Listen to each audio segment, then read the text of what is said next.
I always thought my life was boring. Wake up, brush your teeth, work your job, go to sleep.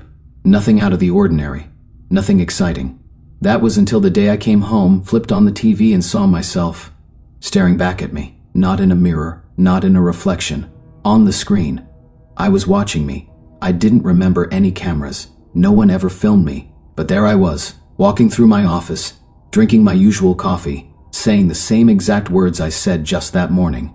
I froze. The remote nearly slipped out of my hand. At first I laughed. I told myself it was some reality show prank. Maybe someone had deep-faked me as a joke. But as the scenes kept rolling, I began to notice something strange. The camera angles, they weren't like CCTV, they were cinematic, moving smoothly, zooming in at perfect moments, like someone was directing my life. A real movie. Only problem? I had never signed up to be in one. I checked the TV menu. No channel info, just my playback, in plain white letters. I tried changing the channel, turning off the TV. Nothing worked. The remote stopped responding. The power button ignored me. I even unplugged the whole thing from the socket.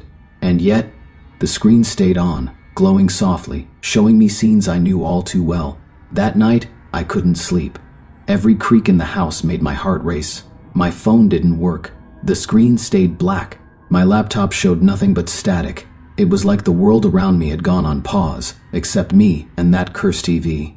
The next morning, the screen was blank. I felt like maybe it was a dream, just a strange dream caused by stress. I tried to ignore it, went to work, did my usual tasks, but something changed. People acted weird. My boss gave me a look I didn't recognize, not anger, not concern, just blank, like he knew something I didn't, like he had read the script before me. Then came the moment that truly shook me. At lunchtime, I took a seat outside in the company courtyard. A pigeon landed on the table beside me, then another, and another, all in perfect timing, their movements synchronized, like choreography. I glanced around. That's when I noticed a man in a black hoodie standing across the street, staring, not blinking, just watching. He looked familiar. I wasn't sure why, but something about his face pulled at a memory I couldn't place. That night the TV was on again. This time, it showed the day's events, everything I did, word for word, scene for scene. And then something impossible happened. It kept going. It showed tomorrow. Things I hadn't done yet, places I hadn't been. But in the movie, I was already doing them. I was already being watched again, already seeing the man in the hoodie. But this time, he wasn't standing across the street. He was inside my house, my breath caught in my throat. I turned toward the hallway. Silence. I walked slowly. Every step felt heavier than the last. The hallway light flickered, even though it was a brand new bulb. I reached the living room, TV still rolling, and there I was, on screen, standing exactly where I stood, looking in the same direction. Except in the screen version, something else was behind me. A shadow. Tall. Too tall to be mine. I spun around. Nothing. But my heart told me otherwise. I started recording everything, writing it down, documenting the scenes I watched versus the scenes I lived. I needed proof, needed to stay in control. But every night, the scenes on the screen started slipping ahead of me. They were always one step forward, and I was just catching up. And the man in the hoodie? He began to appear in the real world too. At the grocery store, on the subway, outside my window. I tried telling my friend Tom. He listened, laughed it off, and told me I needed sleep. I begged him to come over and watch the tape. When he finally did, the TV didn't play anything, just a black screen. The moment he left, it turned back on. I was alone in this. The director of my life wasn't me, and I was starting to think, maybe I never was. I didn't leave my house the next day. Couldn't. I kept thinking, if I stepped outside, would I be walking into a scene already written for me? And if someone else was writing it, how would it end? Would I even make it to the credits? I stayed glued to the screen, hoping for clues. But instead, the playback grew stranger. Scenes started showing things I never remembered doing. Me, in places I'd never been, talking to people I didn't recognize. Or at least, I thought I didn't. Some of their faces started to look familiar, like forgotten dreams, just out of reach. Like they were actors I had once known. And then came something worse. The screen showed a version of me, sitting at the kitchen table, writing a note. The kind of note people write when they're about to disappear. I watched myself sign it, slide it into an envelope, and walk to the front door. But I hadn't done any of that. Not yet. I jumped up, checked the table. No note, nothing. But something inside me felt compelled. My hand itched to write. Like invisible strings tugged at my muscles. I resisted, pacing the room, shaking it off, screaming at the screen. "I'm not your puppet!" But it didn't answer. It just kept playing. That night, sleep didn't come easy. When it finally did, I dreamed of bright lights and cameras floating around me. Eyes without faces, always rolling, always watching. And behind them, the director. A silhouette. No features, just a voice, soft like a whisper in a storm, and let the story unfold. When I woke up, my hands were stained with ink. I ran to the kitchen. There it was, the note. Folded, signed, placed exactly where the TV showed it would be. The words chilled my bones. If you're reading this, it's already too late. He's writing the ending now. I didn't remember writing it. But the pen beside it was mine, my handwriting, my signature, my horror. I rushed to the TV. The playback was paused, on a frame of me standing at the window. I blinked. The screen unpaused itself. My body moved in sync with the image. I stepped back. The screen version of me stepped back too. I waved my hand. It waved with me. This wasn't playback anymore. This was a mirror that controlled me. I smashed the TV with a hammer. It didn't break. I hit it again and again. The screen cracked, but the image stayed. My reflection, still moving, still alive. Except, he wasn't copying me anymore. He was doing something different, something I didn't want him to do. He raised the hammer and smiled. I dropped the hammer and backed away. I needed answers. I needed out. So I grabbed my coat, ran into the street, and headed straight to the only person who ever believed in strange things. My college friend, Elliott. He studied dreams, symbols, conspiracies. Everyone called him crazy. But suddenly, crazy didn't sound so bad. Elliott's place was filled with books, incense smoke, and walls covered in strings and newspaper clippings. He opened the door, looked at me, and said, "Oh, so you saw it, didn't you?" I didn't answer. I didn't have to. He waved me in and pointed at the board on the wall. At the center, one word. Director. Cannot the first, he said. Kenny's been writing people's lives for years, watching, controlling, playing stories through them. Who is he? I whispered. One no one knows. But once he starts, he doesn't stop.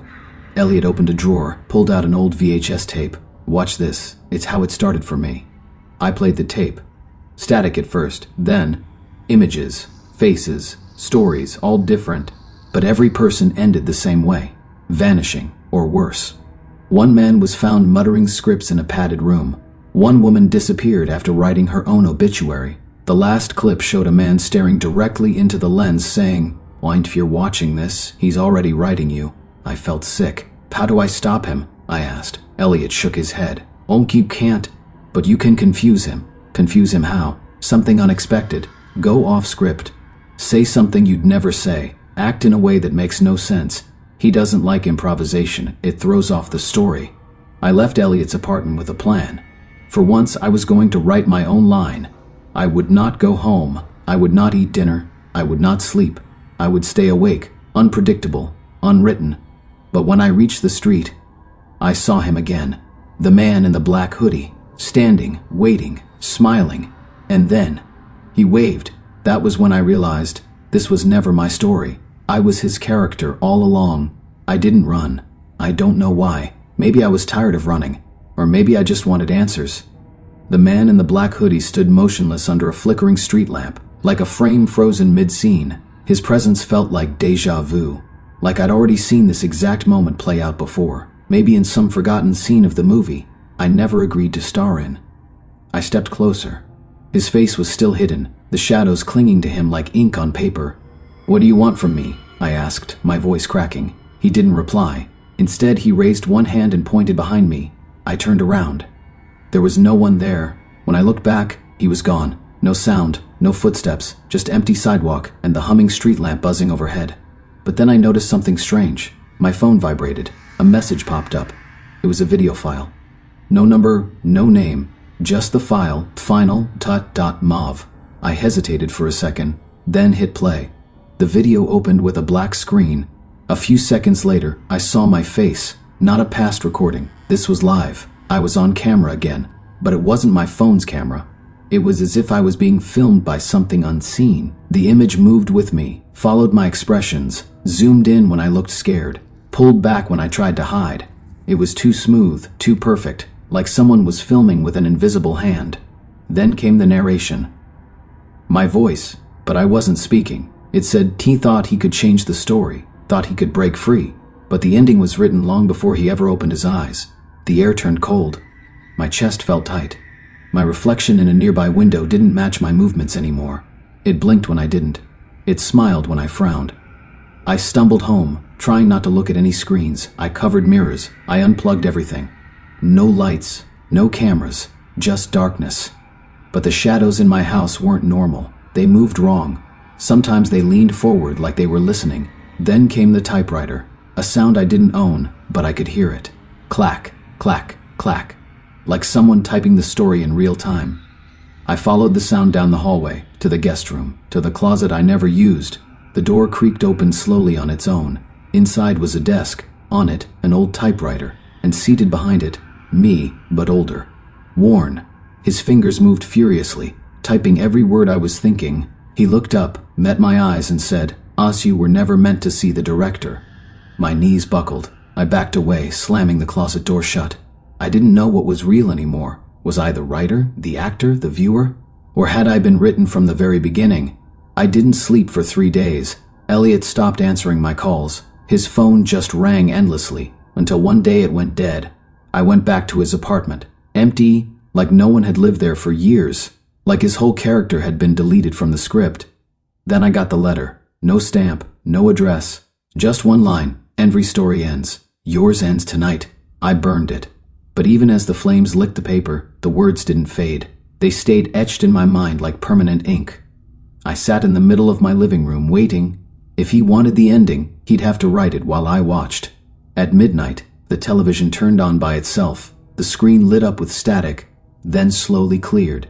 It was me again, this time sitting exactly where I was right now. Then the other me looked at the camera and whispered, "Key lights, camera, fade to black." The lights in my house flickered, and then everything went dark. I opened my eyes in a white room. No walls, no ceiling, just blank space. Endless. Quiet.